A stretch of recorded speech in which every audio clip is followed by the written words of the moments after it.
সরাসরি চলে যেতে চাই ফ্রি হিট সেগমেন্টে। প্রথম কমেন্টে যদি যাই, জুবাইর আহমেদ তিনি বলছেন যে সাকিবকে ফিরিয়ে আনা প্রয়োজন, কারণ তার মতো লেজেন্ড আর আসবে না বাংলাদেশে।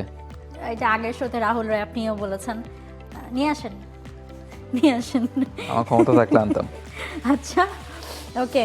তো পরের প্রশ্ন তৌফিকুল ইসলাম, তিনি বলছেন প্রথমবার এনসিএল এসে ময়মনসিংহ বিভাগ কেমন করলো? দারুণ বেশ ভালো করেছে, কারণ থার্ড পজিশনে শেষ করেছে। যদি মানে ওরকম না হতো তাহলে মানে শিরোপার দাবিদার ছিলেন, রংপুর না জিতে সেকেন্ড পজিশনে শেষ করতে পারতেন, মানে পারতো, বাট হ্যাঁ ময়মনসিংহ বেশ ভালো করেছে। পরের কমেন্টে যদি যাই, মেহেদি হাসান জয় তিনি বলছেন এবার বিপিএল এ কি বাংলা কমেন্ট্রি থাকবে? পাশাপাশি আরেকটা কমেন্ট নিয়ে নেই, পরের কমেন্টও লিমন ইসলাম তিনিও বলছেন যে অদম্য ভার্সেস অপরাজেয় এই ম্যাচে কি বাংলা ধারাভাষ্য দেওয়া হবে কিনা, নাকি ইংরেজিতেই বাংলায় দিলে ভালো হয়। মানে একটা হচ্ছে বিপিএল নিয়ে, আরেকটা হচ্ছে ওই 16ই ডিসেম্বর অপরাজয় এবং অদম্যর ম্যাচ নিয়ে।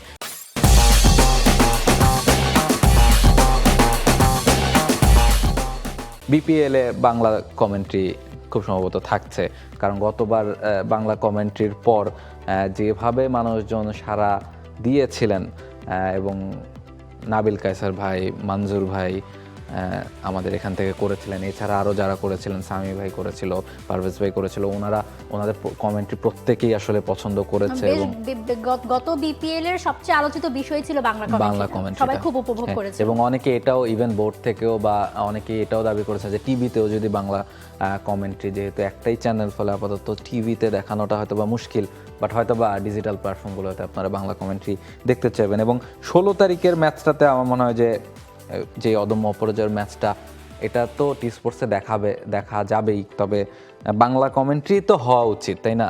যদি বিজয় দিবসের স্পেশালি যখন আপনার ম্যাচ, তখন তো বাংলা কমেন্ট্রি হওয়া উচিত। আর ইন্টারন্যাশনাল ম্যাচও তো না এটা।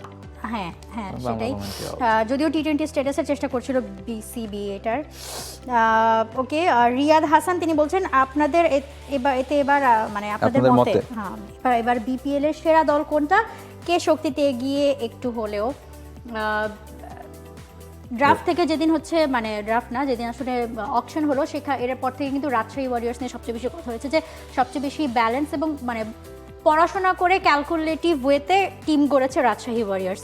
এছাড়া রংপুর রাইডার্স টিমটাও বেশ ভালো হয়েছে। এই দুটো টিমই আমার কাছে সবচেয়ে বেশি চোখে লেগেছে। না, আমার কাছে মনে হয় সবচেয়ে বেশি ব্যালেন্স যদি কাগজ ও কলমে বলেন, নিঃসন্দেহে রংপুর রাইডার্স। কারণ যেভাবে তারা একেবারে টপ থেকে বটম পর্যন্ত টিম সাজিয়েছে, ড্রাফট থেকে যাদের যাদের নেওয়া প্রয়োজন ছিল তাদের নেওয়া হয়েছে, এবং তারা সবচেয়ে বড় গেমটা যেখানে খেলেছে, যে বিদেশি প্লেয়ার নিয়ে আসার ক্ষেত্রে, এবং বিদেশি প্লেয়ারদের খুশদিল, ফাহিম আশরাফ কিংবা খাজানাফে, মুকিম, বেশ ভালো এবং বড় বড় নাম তাদের দলে অলরেডি যোগ দিচ্ছেন, ফলে আরও ইনক্লুড হবে কিনা আমি জানি না। ফলে সব মিলিয়ে, এবং ড্রাফট থেকেও তারা লোকাল প্লেয়ার যাদের নিয়েছে তারা সবাই আসলে পারফর্ম করার মতো প্লেয়ার। একদমই। রিয়াদ হাসানি আরেকটা কমেন্ট করেছেন যে সাকিব কি আর এমআই অর্থাৎ মুম্বাই এমিরেটসের হয়ে একাদশের চান্স পাবে কিনা, সাকিবের বাংলাদেশের হয়ে খেলার চান্স আছে কিনা, তিনি এটা জিজ্ঞেস করেছেন। এবং মানে ওই ইন্টারভিউর পর কতটুকু আসলে চান্সটা জাগ্রত হলো সাকিবের দেশে এসে খেলার, এবং একাদশে পরবর্তী ম্যাচে আসলে সুযোগ পাবে কিনা। আমরা দেখেছি যে প্রথম মানে যে ম্যাচটা খেলেছে সেটাতে বল হাতে খরুচে ছিলেন, এরপর ব্যাট হাতে সাকিব 4 মেরেছিলেন, বাউন্ডারি খেলেছিলেন, কিন্তু আসলে রানটা সেরকম যায়নি, এবং এক পর্যায়ে রিটায়ার্ড আউট হয়ে তাকে আসলে উঠিয়ে নেওয়া হয়েছিল। এমিরেটসের আরেকটা জিনিস দেখলাম যে লাস্ট যে গতকালের ম্যাচটা ছিল সেখানে তো সাকিবকে নেওয়া হয়নি, কিন্তু সেই ম্যাচেও কিন্তু যে ভালো খেলছিলেন তাকেও কিন্তু মানে এক পর্যায়ে রিটায়ার্ড আউট হয়ে হিসেবে তাকে তুলে নেওয়া হয়েছে। সো তারা আসলে ক্যালকুলেটিভ ওয়েতে আসলে যাচ্ছে দলটা। এখন আপনার কি মনে হয় সাকিব আসলে কি সুযোগ পাবে কিনা একাদশে?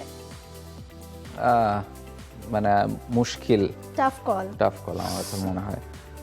পরের কমেন্টটা, শেষ কমেন্টটা যদি যাই, আমাদের কলিগ শাহাদাত আহমেদ শাহাদ তিনি কমেন্ট করেছেন যে কোনো ম্যাচ আমি বুঝলাম না, সে নিজে এনসিএল কাভার করে এরপরে এখন আমাদের কাছে প্রশ্ন করতেছে।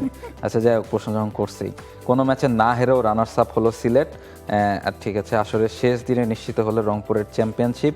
ময়মনসিংহ আর চট্টগ্রামের শেষ পর্যন্ত সুযোগ ছিল, এটাই কি স্মরণকালের সবচেয়ে জমজমাট জাতীয় লিগ কিনা? আমার কাছে মনে হয় শেষে যে প্রশ্নবোধক চিহ্নটা তিনি দিয়েছেন, প্রশ্নবোধক না দিয়ে জাস্ট সেন্টেন্স শেষ করে, এটা মনে হয় তিনি তার কোন একটা স্টোরির ইন্ট্রো লিখেছিলেন, এটাই তিনি এখন কমেন্ট করে দিয়েছেন যে এটাই কিংবা সবচেয়ে হয়তো status জমজমাট, দিয়েছেন। কিংবা স্ট্যাটাস দিয়েছেন, আমি জানি না, কারণ এই প্রশ্ন না হলে তিনি কেন আমাদেরকে করবেন। তবে হ্যাঁ, আমরা যেটা মূল শোতে বলছিলাম, আপনি নিশ্চয়ই সাহাদ ভাই শুনেছেন যে এইটাই বোধহয় অনেক বছর পরে এত জমজমাট একটা এনসিএল আমরা দেখলাম, যেখানে ম্যাথমেটিক্যালি আসলে 6 নম্বর দলও শিরোপার দৌড়ে ছিল শেষ রাউন্ডের আগে। ফলে এর চেয়ে বেটার এনসিএল তো আমরা আশা করতে পারি এবং না। শেষ ম্যাচ, শেষ দিন পর্যন্ত যখন আপনার তাকিয়ে থাকতে হচ্ছে অন্য দলগুলোর হ্যাঁ, দিকেও, শিরোপাটা কোথায় পাঠাবো Exactly. বিসিবি বুঝতে পারছে না। ফলে সো এমন মধুর কনফিউশন যখন হয়েছে, তখন বলাই যায় যে এবারের এনসিএল আসরটা বেশ জমজমাটি গেছে। বাকি আরো আলোচনা বা উত্তর চাওয়া থাকলে আমরা অফ এয়ারে চলে আসছি আপনার কাছে। For more updates, subscribe to our YouTube channel and click on the bell icon. Follow us on Facebook and Instagram. Download T-Sports app to enjoy exciting games and highlights. Visit tsports.com.